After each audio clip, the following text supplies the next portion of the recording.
Honestly, some of the stuff that I'm about to share with y'all, Batman couldn't have beat this information out of me in the past. But in the name of vulnerability and human design, I'm finna spill some of my own tea. You see what that title say up there? So sit and chill with me while I pack my bag and try on some clothes for my upcoming trip and introduce myself a little bit. So in this isolation era that I've been in, I've been studying my human design chart. And I've learned that I am a generator, which essentially means that I'm meant to respond to things in my life instead of initiating them. And as a former control freak and an entrepreneur, that was something really hard for me to grasp because how? So basically, I'm making this video in response to me wanting to leave my lonely girl era. I am tired of being a lonely hoe. I want some genuine friends. I want some divine soul connections. I want to connect with my soul tribe. But in order for me to do that, I actually have to put myself out there and go meet people. On a side note, how cute is this set? Like, come on.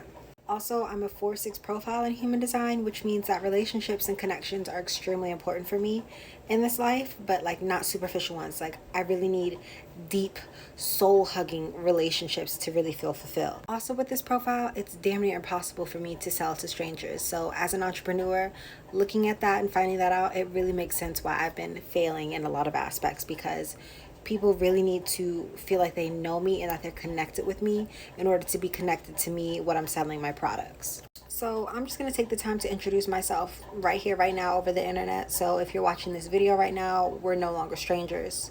We're connected. I'm just going to start off real small. My name is Nico Chanel. Chanel like the brand, but spelled with an S.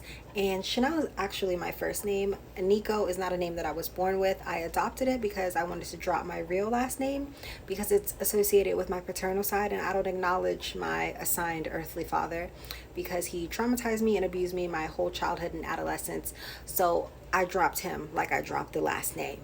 I actually got the name Nico from one of my favorite animes, One Piece. Nico Robin is one of my favorite characters. This is backwards. Nico Robin is my favorite character from that anime and I really relate to her in a whole bunch of different ways. Also, I learned that Nico means victorious or victory, and I am victorious over all the trauma and pain that I've endured in my life. So it's very fitting. Boom, Nico Chanel. On another note, I really love this dress. Like my favorite thing is the frills at the bottom. Like it's very much so giving flapper roaring 20s. So I was going through my mom's closet and I found these jeans. And if you know the brand Mud, you know how old this brand is, like 2000s era, yeah. And they're super cute, but I'm gonna try and fit my ass into these jeans because I don't know if I'm a fit. All right, next topic. I'm currently going through a divorce. I am patiently waiting for those documents and papers to be signed, sealed, and delivered to me expeditiously. I probably wouldn't wear this top with these jeans, but I don't know. I don't really know how I feel about the jeans. Like, I like them, but I probably just need to see it with another top. I don't know. Back on topic. I am a newly single mom of two. I was a stay-at-home mom for 4 years. Like, that was literally my job. Just stay-at-home mom, nothing else. During the divorce process, I was sort of kind of actually covertly coerced out of the home that I shared with my boys. And I felt really uncomfortable. So for my safety, I packed up all my things and I left without a plan, without money to my name. Like, I left. Because of this, I faced homelessness for a good month until I finally reached my breaking point and I returned back to my hometown in the DMV. Shout out Pretty Girl County. Because of that, I've been away from my boys for a good month and some change, which I have a lot of mixed feelings about. Of course, I miss them. I love them so much. I want to squeeze and kiss on their little faces. On the other hand, I feel like I've been on a good vacation, a good, nice mental health break, which was very necessary. Let me tell you that.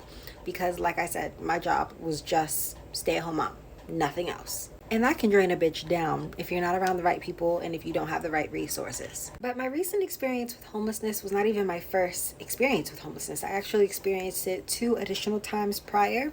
The first time when I first left the DMV to move to Cali, we experienced homeless for a good 2 months while I was pregnant with my youngest son. And then again, after having to leave Cali because it was getting too expensive and we were searching, for a new state to move to before we landed on Arizona. So I've survived homelessness about 3 times. And I pray to the good Lord that I don't have to experience it again. One of my long-term goals for my brand Hot Single Moms Club actually is to provide single moms with financial assistance and safe housing so that they don't feel like they have to stay in abusive or toxic situations, and so they don't have to go through anything that I've been going through with me and my children. I actually want to buy plots of lands in various different cities to create little towns and safe haven communities for single moms and their children. But that's a big long-term goal, and I got to start small. So I just have the retail brand right now, but I'm working on it. I love this dress so much because it's giving booty crack, and you can also see like the tail on my tattoo. So I think I might wear it to dinner on this trip. It's giving. Next topic. I grew up Christian. Shout out to all my church girls. I went to Christian schools all of elementary and middle school. I don't consider myself strictly Christian today. I consider myself more spiritual, but I do honor and respect, multiple different religions, all religions, and I like to study different religions and practices that are open to me. And I'm still very much in my Bible bag. If you get it, you get it. I don't like this. As a child, I was very spiritually gifted, but when I would talk about, the things that I was experiencing and seeing with my family, I was immediately shut down. So I learned to bury and forget about that real quick. I thought that they were really lost for good, but after going through a huge spiritual awakening after my grandmother passed in about 2017, I realized that my gifts and talents were still very present. They were just waiting for me to reawaken them. Okay, Auntie Tara, this is giving. Some of my gifts are mediumship, and I'm a seer. Back in high school, I had this boyfriend. We were not good for each other, and we had broken up and just gotten back together. So one night I'm sleeping, right? And I have a dream. And in that dream, I'm like on his Facebook, and I see tons of messages between him and this other girl. And so when I wake up, I'm like, oh, okay, is that so? I instantly log on to Facebook. I already knew his email address. And when it came to the password, I had to guess. And it turned out that it was an old gamer tag that he had that I had taken sight of one day and paid attention to. So I log in, I go to his messages, and what do I see? Everything that I saw in my dream. That's what. So I confronted him. And we talked about it, and he apologized, and I stayed. Don't ask me why. And we stayed together for a few more years, cheating on each other. It was a mess. My point is that I've always been blessed with the gift of sight, and I've seen a lot of things that I cannot discuss on here. But I'm embracing and enjoying my gifts today. I'm not ashamed of them, and I'm not fearful of them anymore.